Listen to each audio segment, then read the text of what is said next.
Bonjour à tous, ici Adrien. Aujourd'hui on est le lundi 2 août 2021 et dans cette vidéo on va voir ensemble des petites astuces qui vont nous permettre de trouver de l'aide pour utiliser des commandes sur notre système Linux.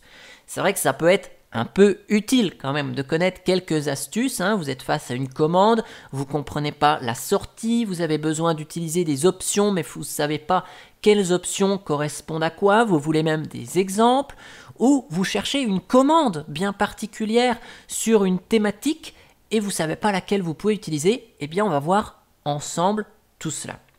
Ce que je vais vous montrer ici, c'est de l'aide qui est fournie directement dans le système. Donc l'avantage, c'est que cette aide, cette documentation est mise à jour en même temps que les commandes. Donc ça, il n'y a pas de souci de se dire « Ah ouais, mais peut-être l'option, elle n'existe plus ». C'est à jour.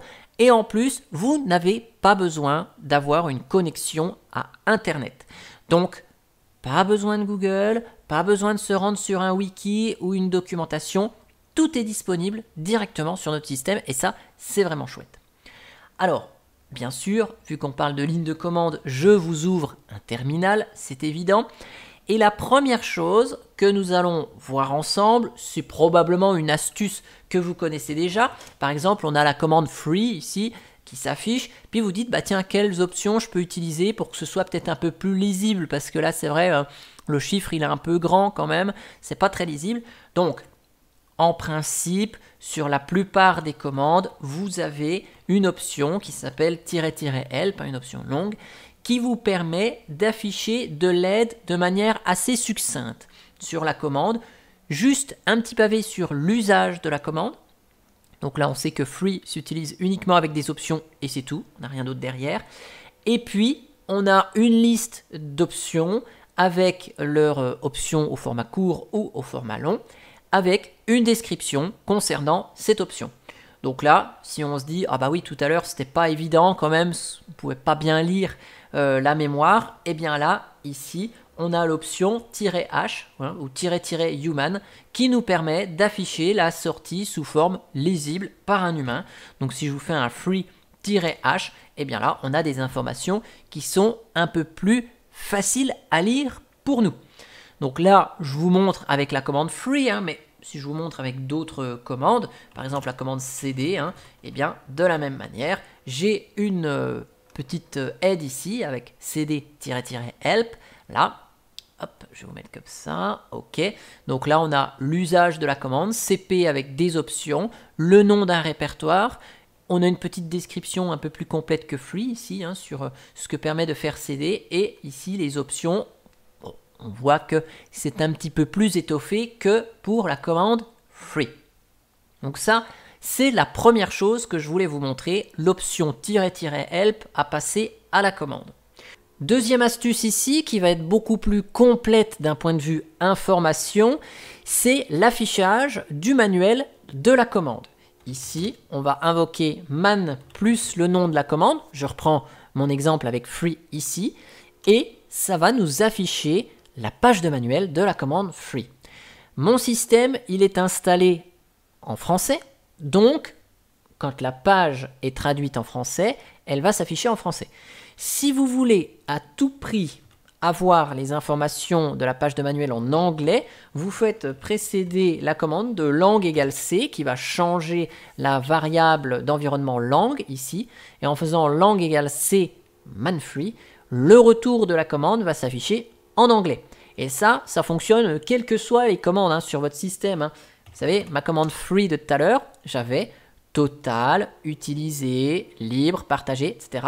Si je fais un langue égale C, bien en majuscule, hein, free, cette fois-ci, j'ai le retour de ma commande en anglais, total, used, free, shared, etc. D'ailleurs, je vais laisser cette commande free à côté pour parcourir la page de manuel ensemble. On va y retrouver quoi là-dedans? Le nom de la commande, le synopsis, la description, la liste des options avec une explication très complète de chacune des options, éventuellement des exemples ainsi que les fichiers associés à la commande. Et tout en bas, on va retrouver des liens vers d'autres pages de manuel en rapport avec celle-ci. Donc là, rapide petit tour de la page de manuel de la commande free. On a la section nom, free avec une description rapide afficher la quantité de mémoire libre et utilisée sur le système. Synopsis, comment s'utilise la commande, free, puis des options. Description ici, affiche la quantité totale de mémoire physique et d'espace d'échange libre utilisé par le système, blablabla. Ok. Et vous avez vu, ma commande free me sort des informations ici en bas. On a une colonne totale, une colonne used, une colonne free, une colonne shared. Eh bien, ces colonnes ont leur description et leur explication dans la page de manuel. Total de mémoire installée. Et la page nous indique même que ce sont les informations memTotal et swapTotal qui sont récupérées du fichier /proc/memeinfo. Et on a une description de toutes les colonnes ici. Available, vous ne savez pas ce que c'est. Estimation de la quantité de mémoire disponible pour le démarrage de nouvelles applications sans utiliser l'espace d'échange. Ok. Donc là, on a les informations sur toute la description de la commande. Ensuite, on a la liste des options avec l'aide sur ce que fait l'option. Et ici, vous voyez, pour l'option -h que j'ai utilisé tout à l'heure, pour afficher de manière lisible par un humain, la description est un petit peu plus complète.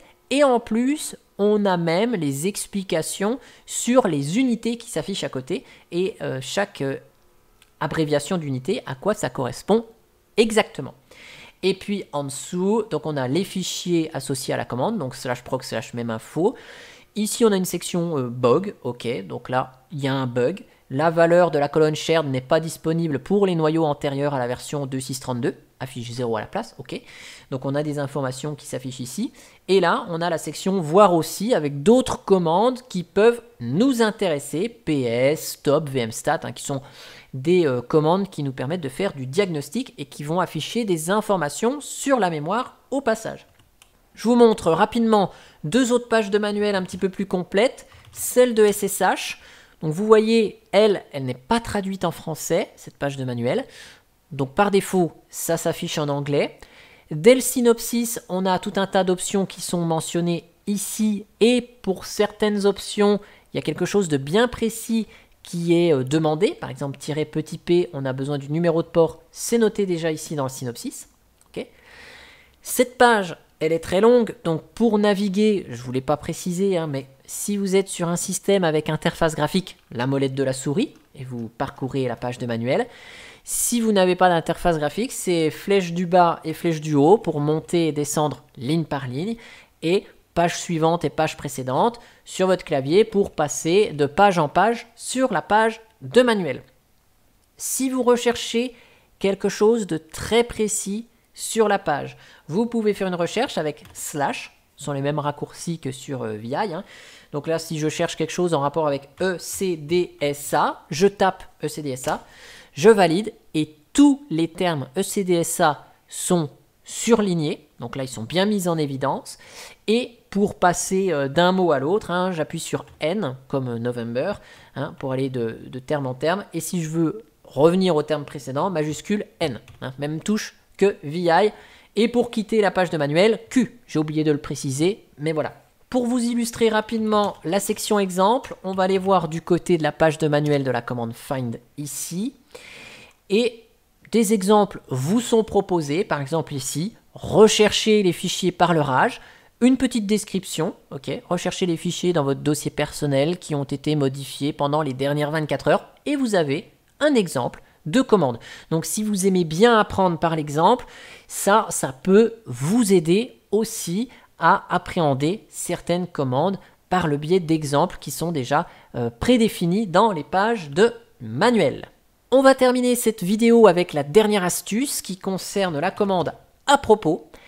Elle ne vous donnera pas d'aide à proprement parler, mais vous listera les pages de manuel disponibles sur le système en fonction du nom ou de la description de celle-ci.